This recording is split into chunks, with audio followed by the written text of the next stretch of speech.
அஸ்ஸலாமு அலைக்கும் everyone, welcome back to our channel. செம்ம மழை பெய்யுது எங்கள் ஊர் சைட்லலாம். அங்கெல்லாம் எப்படி இருக்குது? ஸோ வந்துட்டு இந்த மழைக்கு மொறுன்னு ஒரு ஸ்நாக்ஸ் இருந்தால் செம்மையாக இருக்கும். அதுவும் இந்த கிளைமேட்டில் எல்லாருக்குமே ஸ்நாக்ஸ் சாப்பிட ரொம்பவே வந்துட்டு பிடிக்கும். ஸோ இன்றைக்கி நம்ம ஒரு சூப்பரான ஒரு சமோசா ரெசிபி ரொம்ப கிறிஸ்பியாக எப்படி செய்கிறதுன்னு பார்க்கலாம். ஃபஸ்ட்டு நம்ம வந்து மைதா மாவு எடுத்துக்கலாம். மைதா மாவு வந்து நான் 2 கப் அளவுக்கு மைதா மாவு எடுத்திருக்கேன். அதில் 1 டீஸ்பூன் கரிஞ்சீரகம் வந்து ஆட் பண்ணிக்கலாம். நெக்ஸ்ட்டு பார்த்திங்க அப்படின்னா நெய் தான். ஸோ நெய் வந்துட்டு ஒரு 4 டீஸ்பூன் அளவுக்கு நான் வந்து ஆட் பண்ணியிருக்கேன். எப்போவுமே சரி இந்த மாதிரி நம்ம சமோசாலாம் நம்ம செய்கிறோம் அப்படின்னா அதுக்கு வந்துட்டு நெய் போட்டு தான் நம்ம வந்து மாவு வந்து பிசையணும். சப்பாத்திக்கு மாதிரி நம்ம ஆயில் வந்து விட்டோம் அப்படின்னா நம்மளுக்கு வந்து சமோசா வந்துட்டு அந்த டெக்ஸ்சர் வந்து நம்மளுக்கு ஒழுங்காகவே கிடைக்காது. ஸோ நெய் போட்டு செஞ்சும் போது தான் நம்மளுக்கு அப்படியே சூப்பராக நல்லா வந்துட்டு இருக்கும். நீங்கள் கைகளில் இந்த மாதிரி மாவை நல்லா வந்து அழுத்தி பிடிக்கும் போது அது வந்து பார்த்திங்க அப்படின்னா டைட்டாக இந்த மாதிரி வந்து உங்களுக்கு இருக்கணும். ஸோ நான் அகைன் வந்து செஞ்சு காமிக்கிறேன். கைகளை இந்த மாதிரி அழுத்தும் போது மாவு வந்து இந்த மாதிரி டைட்டாக வந்து ஒரு ஷேப்புக்கு வந்து வரும். ஸோ அப்போ தான் உங்களுக்கு அது கரெக்டான வந்துட்டு பதத்தில் இருக்குன்னு அர்த்தம். அது வரைக்கும் நல்லா மாவை வந்து கிளறி விட்டுட்டு அதில் இப்போ நம்ம வாட்டர் வந்து கொஞ்சம் கொஞ்சமாக ஆட் பண்ணி தான் நம்ம வந்து மிக்ஸ் பண்ண போகிறோம்.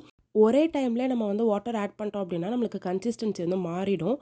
எப்போவுமே சரி இந்த மாதிரி ஸ்நாக்ஸ் பண்ணும்போது நம்ம கொஞ்சம் கொஞ்சமாக மாவு வந்து ஆட் பண்ணி நம்ம பண்ணாலே நம்மளுக்கு வந்துட்டு பர்ஃபெக்டான அந்த ஒரு டெக்ஸ்சர் வந்து கிடைக்கும். ஸோ அப்போ தான் நம்மளோட ஸ்நாக்ஸ் எல்லாமே பார்த்திங்கன்னா பர்ஃபெக்டாக வந்துட்டு வரும். ஸோ மாவை நல்லா வந்து திரட்டி விட்டுக்கோங்க. நான் வந்துட்டு ஒரு 1.5லேருந்து 2 கப் அளவுக்கு நான் வாட்டர் வந்து ஆட் பண்ணியிருக்கேன். நீங்கள் வந்து உங்கள் தேவைக்கு தகுந்த மாதிரி நீங்கள் அட்ஜஸ்ட் பண்ணிக்கோங்க. நல்லா மாவு வந்து இந்தளவுக்கு நல்லா டைட்டாக வந்துட்டு இருக்கணும். ரொம்ப சாஃப்டாக வந்துட்டு இருக்கக்கூடாது. நல்லா டைட்டாக இருந்தால் தான் அந்த சமோசா வந்து நம்ம உடைக்கும் போது உள்ளே வந்துட்டு சாஃப்டாகவும் வெளியே வந்து நல்லா கிறிஸ்பியாக க்ரன்ச்சியாக நம்மளுக்கு வந்து கிடைக்கும். இப்போ இந்த மாவை அப்படியே வந்துட்டு ஒரு 30 நிமிஷம் நம்ம வந்து நல்லா வந்துட்டு ஊற வச்சிடலாம். 30 நிமிஷம் இருந்தாலே போதும். ஸோ அதுக்கு மேலே கன்ஃபார்மாக வந்து வச்சுக்காதீங்க. கரெக்டாக 30 மினிட்ஸ் வந்துட்டு இருக்கட்டும். அதுக்குள்ளே நம்ம ஸ்டஃபிங் வந்து ரெடி பண்ணிடலாம். நம்ம இன்றைக்கி உருளைக்கிழங்கு வச்சு தான் சமோசா செய்ய போகிறோம். ஸோ ஃபஸ்ட்டு ஒரு பேனில் 2 ஸ்பூன் அளவுக்கு ஆயில் ஆட் பண்ணிக்கலாம். 1/2 டீஸ்பூன் வந்து சீரகம்.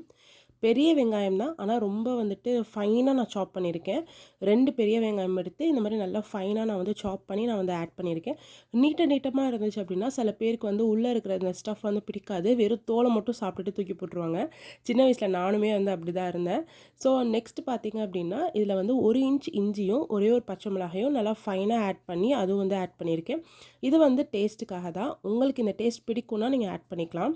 நெக்ஸ்ட் கருவேப்பிலை வந்து ஒரு கொத்து ஆட் பண்ணியிருக்கேன். அப்புறம் மல்லி இலை பார்த்திங்கன்னா கொஞ்சமாக வந்துட்டு ஆட் பண்ணியிருக்கேன். இதெல்லாமே போட்டு நம்ம நல்லா வந்து வதக்கி விட்டுக்கலாம். இதெல்லாமே நல்லா வந்து வதங்கட்டும். இப்போ இதில் நம்ம சால்ட் ஆட் பண்ணிக்கலாம். சால்ட் பார்த்திங்கன்னா 1 டீஸ்பூன். அடுத்து மஞ்சத்தூள் 1/4 டீஸ்பூன். மிளகாய்த்தூள் 1 டீஸ்பூன். கரம் மசாலா 1/2 டீஸ்பூன். சீரகம் 1/4 டீஸ்பூன். இவ்வளோ தான் இதுக்கு மசாலா. மிளகாத்தூள் வந்து நான் வீட்டில் அரைச்சது அப்படிங்கிறனால 1 டீஸ்பூன் போட்டிருக்கேன். அடுத்து வேக வச்ச உருளைக்கிழங்கு 2 உருளைக்கிழங்கு நான் பெரிய உருளைக்கிழங்காக எடுத்ததுனால நான் 2 போட்டிருக்கேன். இந்த 2 உருளைக்கிழங்கோட ஸ்டஃபிங்கே உங்களுக்கு வந்து நிறையா வரும். ஸோ நீங்கள் வந்துட்டு நிறைய ஸ்டஃப் வந்து பண்ண வேணாம். ஸோ 2 போட்டு பண்ணாலே நீங்கள் தாராளமாக 15 சம்சா கிட்டக்க நீங்கள் வந்து உள்ள ஸ்டஃப் வைக்கலாம். ஸோ நல்லா வந்துட்டு மிக்ஸ் பண்ணி விட்டுக்கோங்க. நல்லா ஆல்ரெடி உருளைக்கிழங்கு வெந்ததுனால நம்மளுக்கு வந்து இந்த இடத்துல வேகணும்னு சொல்லிட்டு கிடையாது. நல்லா மசாலா கூட பிரண்டு நல்லா வந்தாலே போதும். இப்போது கரெக்டாக 1/2 அன் ஹவர் ஆகிடுச்சு. இப்போது நம்ம மாவை எடுத்து பார்க்கலாம். ஸோ நம்ம டைட்டாக தான் பிசைஞ்சு வச்சுருந்தோம். அதுவே பாருங்கள் கொஞ்சம் நல்லா சாஃப்டாக இலகி வந்துடுச்சு. ஸோ அதனால் நம்ம லூஸாக பிசைஞ்சோம் அப்படின்னா ரொம்ப வந்துட்டு லூஸானா போயிடும். ஸோ நல்லா டைட்டாகவே நீங்கள் வந்து மாவு வந்து பிசைஞ்சு வைக்கும் போது டைட் பண்ணி வச்சுக்கோங்க. இப்போது இதை நம்ம சின்ன சின்ன பால்ஸாக வந்துட்டு எடுக்கலாம். நல்லா பால்ஸாக வந்துட்டு எடுத்துகிட்டு இப்போது இதை நம்ம திரட்டி எடுக்க போகிறோம். இந்த மாதிரி ஒரு சப்பாத்தி கட்டையில் வச்சுட்டு நல்லா நீட்டாக வாக்கில் வந்து திரட்டிக்கோங்க. ரவுண்ட் ஷேப்பில் வந்து திரட்ட வேண்டாம். நம்ம எப்படி வேணாலும் செய்யலாம். நீட்டாக வாக்கில் செஞ்சோம் அப்படின்னா நம்மளுக்கு இன்னும் கொஞ்சம் ஈஸியாக நம்மளுக்கு வந்துட்டு இருக்கும்.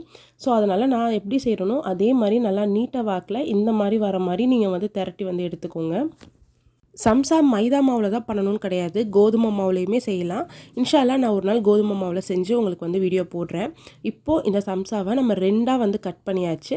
ஸோ அந்த ஷீட்டை 2ஆக கட் பண்ணிட்டோம். இப்போ கீழே இருக்கிறத வந்து எடுத்துக்கலாம்.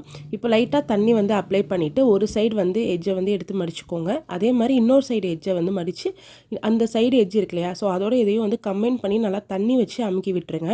இப்போது வந்து உங்களுக்கு அது பார்க்க வந்துட்டு ஒரு முக்கோணம் மாதிரி ஒரு கோன் ஷேப்பில் நம்மளுக்கு வந்து கிடைக்கும். இப்போது இதில் நம்ம ஃபில்லிங் வந்து எடுத்து வைக்கலாம். இது பார்த்திங்க அப்படின்னா ரொம்ப பெருசு கிடையாது. நம்ம திட்டமான சைஸில் தான் நம்ம இந்த சம்சா வந்து செய்கிறோம். ஸோ ரொம்ப பெருசாக இருந்துச்சுன்னா ஒரு ஆள் ஒரு சம்சா சாப்பிட்லாம். ஸோ இந்த சைஸில் இருக்கும் போது நம்ம வந்து ஒரு ஆள் வந்து 2 சாப்பிட்லாம். இந்த ஷேப் வந்து எனக்கு பர்ஃபெக்டாக கரெக்டாக வந்துடுச்சு. ஸோ நான் சொன்ன மாதிரியே இந்த மாதிரி பண்ணிங்கன்னா உங்களுக்கு இந்த மாதிரி ஷேப்பில் சமோசா வந்து பர்ஃபெக்டாக கிடைக்கும். எல்லா சமோசாவும் நம்ம செஞ்சு வச்சாச்சு. முக்கியமாக எண்ணெய் மீடியம் ஹீட்டில் வச்சு ஹீட் பண்ணுங்கள். ஆயில் நல்லா மீடியம் ஹீட்டில் வந்ததுக்கப்புறமா 1 பை 1 நம்ம போட்டு பொரிச்சு வந்து எடுக்கலாம்.